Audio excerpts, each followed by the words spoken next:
Fast, جس کے اوپر انصاف سے ہم نے شروع کیا، انصاف اگر فاسٹ ہو، ابھی 2 3 4 سال کب سے ان کے کیسز شروع ہیں؟ یہ تو مقدمات ان کے اوپر تب سے قائم ہے جب پی ٹی آئی کی حکومت بھی نہیں تو نہیں یہ تھی۔ ادارے پھر کون بدلے گا؟ دارے وہ بتا، وہی تو رونا رو رہے ہیں ہم کہ بدلے کون ہیں؟ جنہوں نے بدلنا وہ خود فیسیلیٹیٹر ہے۔ نہیں تو اب تو وہ اپوزیشن میں ہے۔ اپوزیشن کون سی کیا اپوزیشن؟ مطلب؟ وہی دو گے خواجہ نا صاحب، اگر آپ ان کو مجھے یہ اپوزیشن نہیں بتائیں مانیں گے تو پھر حکومت کہاں جائے گی؟ 70% لوگ کہاں سے آئے ہوئے ہیں؟ کچھ نون سے آئے ہوئے ہیں، کچھ پیپل پارٹی سے آئے ہوئے ہیں، یہ مفاداتیوں کا ٹولے ہیں۔ لیکن لیڈرشپ کی تو اپنی ایک کوالٹی ہے۔ لیڈرشپ کی کوالٹی، ادارے کا جو قانون بنا ہوا ہے، جیسے نا ابھی عدنان صاحب نے یہی بات کہی کہ یہ سسٹم ہی اتنا گمبھیر بنایا ہوا ہے، وہ سی آر پی سی میں الجھایا ہوا ہے کہ اس میں جلدی فیصلہ ہی نہیں ہو سکتا کہ بھئی یہ چیز کرنی ہے، تاریخ ڈالنی ہے، یہ لے آؤ وہ لے آؤ، وہ بندہ مر گیا پھر بعد میں پتہ کیا کہتے ہیں؟ ہمارے باپ دادو کے قبروں کے ٹرائل ہوتے ہیں۔ وہ پچھلے چیف جسٹس صاحب تو کہہ گئے تھے کہ وہ وقت آئے گا کہ قبروں سے جو ہے وہ ٹرائل کرنے پڑے گی۔ صحیح، تو پھر میں عدنان عادل صاحب سے یہ پوچھتا ہوں کہ یہ ساری کی ساری صورتحال، عدنان صاحب ایک تو یعنی آپ نے وہ دیکھا کہ بلاول بھٹو کیا کہتے ہیں، اس کے علاوہ ان کی ملاقاتیں، اس کے بعد ان کی اے پی سی ہوگی عید کے بعد جس کا وہ اناؤنس کر رہے ہیں، اس کے حوالے سے بھی بڑی متحد ہوگی اپوزیشن، لیکن حکومت کی جانب سے تو باتیں کی جا رہی ہیں، ری ایکشن آ رہا ہے، اور ان کا یہ کہنا ہے کہ جی بلاول بھٹو جو ہیں وہ اپنی پارٹی کی ہی تاریخ سے لا علم ہے اور بہت سارے کھاتے انہوں نے کھولے، تو کیسے دیکھ رہے ہیں؟ سر یہ جو سیاستدانوں کے بیانات ہیں نا، ان کی تو کوئی اہمیت ہی نہیں ہے۔ یہ سیاست کا تو نام ہے جھوٹ، دھوکہ اور منافقت، یہ سب چیزیں ملا لیں تو پھر ایک سیاستدان بنتا ہے۔ تو سیاست جو ہے نا وہ بالکل صحیح کہہ رہے ہیں مانڈلا صاحب، بہت اچھی باتیں کر رہے ہیں، سیاستدانوں کی باتوں کو تو بالکل اہمیت نہیں دینی چاہیے، اصل چیز ان کا عمل ہے۔ آپ نے دیکھا نا عمران خان صاحب کتنی بڑی بڑی باتیں کرتے تھے، جب عمل کا وقت آیا تو زیرو۔ آپ یہ دیکھیے کہ احتساب عدالتوں کو 2-2.5 ارب روپے بھی نہیں دے سکتے عدالتیں بنانے کے لیے، نہ ان کی انویسٹیگیشن بہتر بنا سکے، نہ ان کی پروزیکیوشن، 2 سال تو ان کو گزر گئے۔ تو اب یہ تو صرف باتیں ہی باتیں ہیں، ان کی باتوں کو آپ جتنا مرضی ڈسکس کر لیں، اس کی تو کوئی انتہا نہیں ہے۔ چلے عدنان صاحب، تو پھر عوام کہاں کوئی جائے گی؟ اہمیت نہیں ہے، اصل چیز آپ دیکھیے عمل، اور یہ ایسے ہی رہے گا کیونکہ پاکستان کا سارا حکمران طبقہ کرپٹ ہے۔ پاکستان میں جو پورا حکمران طبقہ ہے اس کا کریکٹر ہی کرپشن ہے، تو اس میں عوام جو ہے وہ یہ صرف عوام کو بیوقوف بنانے کے لیے بیانات دیتے ہیں۔ نہیں تو عوام جائے گی کہاں؟ عوام کو تو توقعات ہیں نا عدنان صاحب۔ جب فیئر ہوئے تھے تو مجیب الرحمان کو اقتدار دے دینا تھا۔ ان کے نانا ذوالفقار علی بھٹو نے کہا کہ میں ٹانگیں توڑ دوں گا جو وہاں پر اسمبلی کے اجلاس میں گیا، تو یہ فیئر الیکشن ہوتا ہے تو پھر یہ کام کرتے ہیں۔ یہ سب اقتدار کے بھوکے ہیں اور عوام کو بیوقوف بنانے کے چکر میں لگے ہوئے۔ لیکن عدنان صاحب میرا سوال یہ ہے کہ عوام کہاں جائے گی؟ عوام کا کوئی پرسان حال، کوئی مستقبل، اور آنے والے وقت میں عوام کہاں کھڑی ہے؟ عوام بکروں میں مشغول ہے، گایوں میں مشغول ہے۔ ابھی آپ کو پتا ہے 300-400 ارب روپے کے بکرے گائیں خریدے جائیں گے، ان کی قربانی کی جائے گی، پھر محرم کی عزاداری کی جائے گی، پھر رجب کے کنڈے آ جائیں گے، پھر رمضان شریف آ جائے گا۔ تو عوام رسم و رواج میں اپنی زندگی میں مگن ہے، اور عوام بھی کوئی اتنے بری حالت میں نہیں ہے، اگر بری حالت میں ہوتی تو سڑکوں پر ہوتی۔ عوام جو ہے اس کی برداشت کرنے کی صلاحیت بہت زیادہ ہے، اور وہ برداشت کرتی آ رہی ہے 70 سال سے، مجھے لگ رہا ہے برداشت کرتی رہے گی، یعنی مزید برداشت ہی کرے گی؟ بالکل۔ اور یہ تماش بینی ہے، پہلے ہم جلسے جلوسوں میں جاتے تھے تماش بینی کے لیے، سیاسی جلسے ہوا کرتے تھے موچی دروازے میں، اب ٹیلی ویژن رات کو دیکھ لیتے ہیں، تو ایک تماش بینی کا کلچر ہے ہمارے ملک میں، وہ جاری و ساری ہے۔ صحیح۔ میں علمدار آپ سے یہ ضرور پوچھنا چاہوں گا، مانڈلا صاحب بھی واضح کہہ رہے ہیں کہ یہ بس بیان بازی ہے، اس کو کوئی عمل دخل نہیں ہے، اور عدنان صاحب بھی واضح کہہ رہے ہیں کہ یہ سیاستدانوں کی باتیں بس باتوں کی حد تک ہوتی ہیں۔ تو آپ تو چونکہ ساتھ تھے اور آپ قریب رہتے ہیں اور موسٹلی آپ کا ملنا ملانا رہتا ہے، اسپیشلی اگر میں بات کروں پیپلز پارٹی کی تو بلاول بھٹو کی بہت ساری کانفرنسز اور ان کے معمولات آپ جانتے ہیں، تو آپ کو کیا لگتا ہے واقعی بس باتیں ہی ہیں؟ دیکھیں اس رانا صاحب میں ایک بات کروں گا، مانڈلا صاحب بھی بیٹھتے رہتے ہیں اسلام آباد میں مختلف، جب یہ جو نمائندے ہیں نا، عوامی نمائندے پارلیمنٹ میں بڑی بڑی باتیں کرتے ہیں، جب یہ اپنی نجی محفلوں میں بیٹھتے ہیں، اگر آپ ان کی باتیں سنیں تو آپ کے رونگٹے کھڑے ہو جائیں کہ یہ کیا کہہ رہے ہیں، کہ یہ یعنی کہ وہی بات ہے، ملے ہوئے ہیں، ان کا جو عوام ووٹ دیتی ہے مقصد ہوتا ہے کہ یہ جائیں گے پارلیمنٹ میں، ہماری بات کریں گے، ہمارے حقوق کی بات کریں گے، مسائل حل کریں گے، قانون سازی کریں گے، لیکن وہ ذمہ داری ابھی تک، یعنی کہ آپ جب سے آپ کا یہ جمہوری پروسیس چل رہا ہے آج تک عوامی نمائندوں نے وہ ذمہ داری پوری نہیں کی.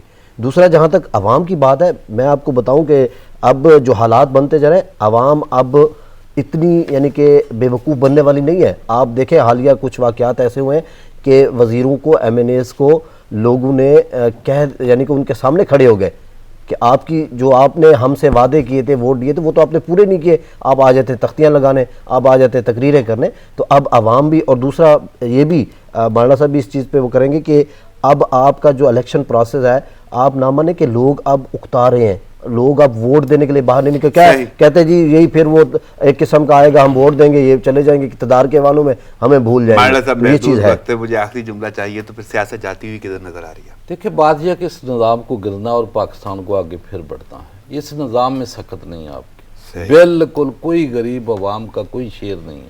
میں جس طریقے سے پہلے کہتا ہوں، آج بھی کہتا ہوں کہ جمہوریت کا معنی ہی کرپشن ہے. کیونکہ جب بندہ 10 کروڑ 20 کروڑ 50 کروڑ ایک اپنی کانسیکوینسی میں الیکشن لڑتے وقت کے باعث مجھے اجازت لینا ہوگی. آپ کی آمد کا شکریہ علمدار صاحب، آپ کی آمد کا شکریہ. تجزیہ کار محترم جناب عدنان نادر صاحب میرے ساتھ موجود تھے. آپ کی شرکت کا بہت شکریہ، تجزیہ اور وقت قیمتی دینے کا. ناظرین، پروگرام کا وقت ختم ہوا جاتا ہے، مجھے اجازت دیجیے. دعاؤں میں یاد رکھیے گا. اللہ نگہبان.